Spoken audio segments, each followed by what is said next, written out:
Hey guys, how's it going? This is Natnator, and welcome to a new Creepypasta reading.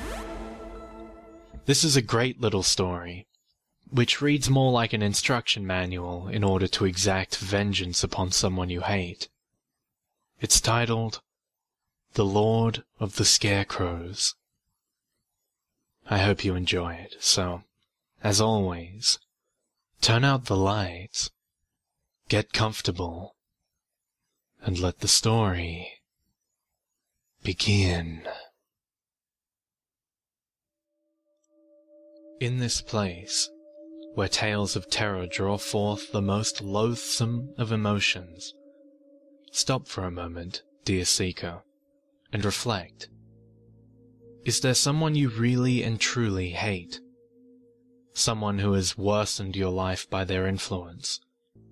A person with whom you can never hope to get even? Perhaps a former friend turned to betrayal? An ex-lover whose wanton heart left yours in pieces? Perchance an employer, a family member, a stranger who inflicted the barest of slights? Think hard, and if you come up with an answer, then know this: you can have your revenge.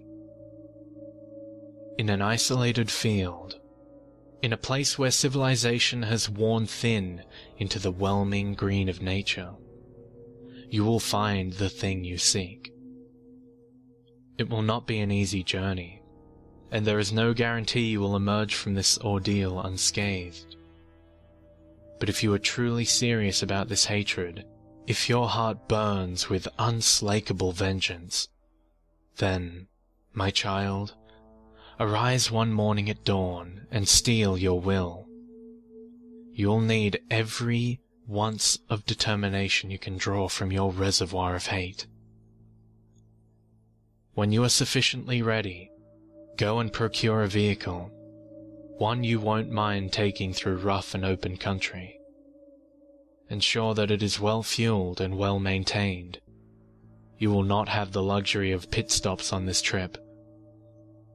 Ideally, you should bring with you any victuals you feel will need to sustain yourself, but if nothing else, bring with you a map or some form of location device. Becoming lost is an integral part of this process, and, presumably, you'll want to find your way back. After you have prepared, arise the next morning just before dawn, enter your vehicle and begin to drive. The general direction in which you travel is of little consequence, but you can greatly expedite this process by moving away from any urban or civic areas. The more rural your location, the closer you will be. As you drive, you must stay alert. Keep your eyes open for the signs that others do not see. My child, you must follow the crows. Seek out the roads where they nest upon the power lines. Turn down streets where you see them fly. You will likely become lost, and doubtless you will find yourself driving in circles, but take heart, as this is only bringing you closer to your goal. Crows are intelligent creatures, you see. They are capable of recalling faces, using tools in complex communication. When they see you following them, they will know what it is you seek. After a time, if you are patient, they will begin to lead you. If you happen to lose sight of them, or if, indeed, they do not appear for you at all, then the time is not right yet for your pilgrimage, and you must return home at once. You may attempt the trip again at a later date, but do not worry overmuch. True vengeance knows the meaning of patience. As the day wears on, and the crows lead you forward, you will doubtless begin to notice a shift in your surrounding area. You will find yourself in places you never knew existed, in towns ancient and forgotten, overgrown by the festering wilds. There will be no other cars at this point, no signs of life, save for the crows guiding you. At this point, You have crossed over into its domain. You are a trespasser here, and return to your world is impossible. You must persist now, whatever should come your way.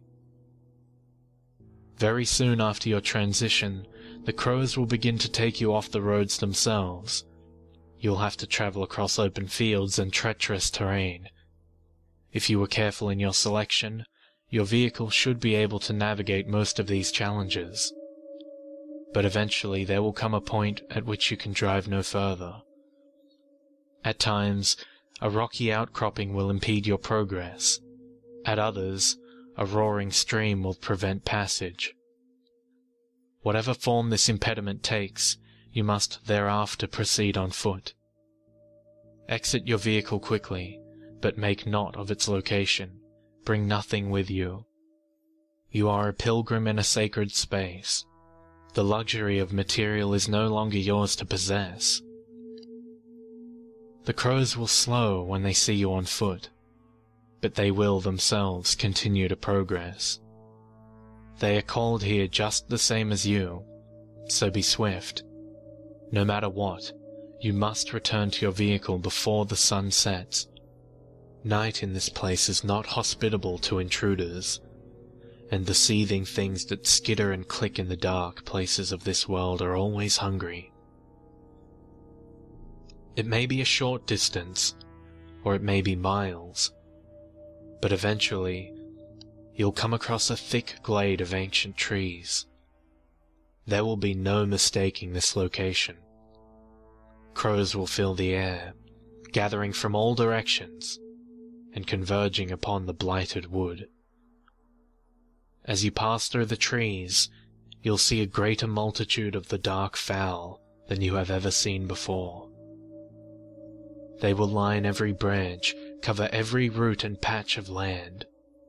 Yet, in spite of their preternatural numbers, there will be a whelming quiet over the area, with the only sounds being a faint rustle of their wings with new arrivals, each eager to take its place in the arboreal auditorium. As you reach the edge of the wood, you'll find it open into a large rectangular field, surrounded on all sides by the forest. The ground itself will be withered and barren, ringed by the blighted remains of plants that foolishly grew too close to this sanctuary. The air here will be cold and acrid, and you will likely begin to feel weak as the ground you stand on repels the life burning imperiously inside of you. It is here, in the center of this place, that you will find the Lord of the Scarecrows. It will be erected on an iron cross, its form made of hide and bone, stitched with sinew, and decorated with the limbs and adornments of the local fauna. Amidst this twisting aberration you will, however, be able to make out the distinct form of a human body, rising up in mock crucifixion, its flesh all rotted out and dried. Over its head it will wear a hood made of stitched-together skin, and its face will be completely obscured to you. This is an ancient and sacred thing, an altar and effigy to a thing older than the ground upon which you stand. It will not do to dwell upon its nature, as this is something far beyond mortal comprehension, and to glimpse upon it would be to see into the very primordial ether of creation itself. Steel your nerve and approach, but be reverent. This is a church of greater magnitude than the grandest of basilica, and you will not wish to anger this idol. In its right hand you will see, clutched tight, a knife of blackest obsidian, wickedly sharp, with a handle carved from bone. In the other, it will bear a roll of coarse cloth. Take both gently and humbly, it will yield them to you. Kneel before it and state that you wish to make an offering of a sinner. Then, using the knife, make an incision somewhere upon your body. The bite of the blade will be sharp and swift, and you will bleed quite profusely. Be careful not to wound yourself fatally, lest all this effort be wasted. Gathering the blood pouring from your rent flesh, scrawl the name of your intended target upon the cloth. As you write, think upon the sins this person has committed. Every act of cruelty, ever bitterly unfair word or deed. It does not matter how trivial. All that matters now is the hate that burns in you. It will likely surprise you with how much blood it takes to write the full name of your sacrifice, but you must persevere. When you have finished, roll the cloth tightly up and carefully peel the hood up, just far enough to reveal the skeletal mouth of the effigy. Insert the cloth between its parted teeth, then return the hood to its original position. Now, slather the knife with your blood, so that the blade is completely coated. Once it drips with crimson life, plunge it into the heart of the idol, and speak these words: "My sacrifice is made." You're free to go, but make haste. Doubtless you will have little time left before the dying sun sets beyond the horizon. As you make your way back out through the forest, you will no longer hear the tranquil silence. The air will be filled with whispers, with the recitations of sins and wicked deeds. Do not linger here. When you return to your vehicle, begin driving until you reach the road. Then go as fast as you can toward the direction of the setting sun.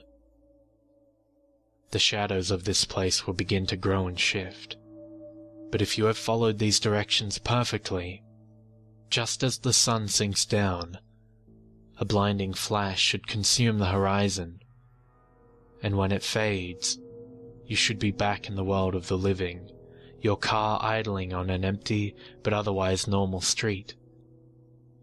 Find your way back home and rest. You have earned your reward. Over the next year, the victim whose name you offered will begin to wither. All goodness and fortune will quit their lives, and every endeavor will bring to them only bitter tragedy. When, at last, they finally die, 1 year from the moment you completed the ritual, they will be broken thoroughly, in mind, body, and spirit. At last, your vengeance will be satisfied. From that day forward, however, you will always be unsettled by the sight of crows, and the hushed whispers they bring beneath their ebony wings. You will feel as if they watch you, keeping track of every vice, of every sin and misstep, and not just of you, of everyone, of everything, almost as if they existed only to observe and to relay the wickedness of man to it that waits, with silent anticipation, to serve as its ultimate executioner.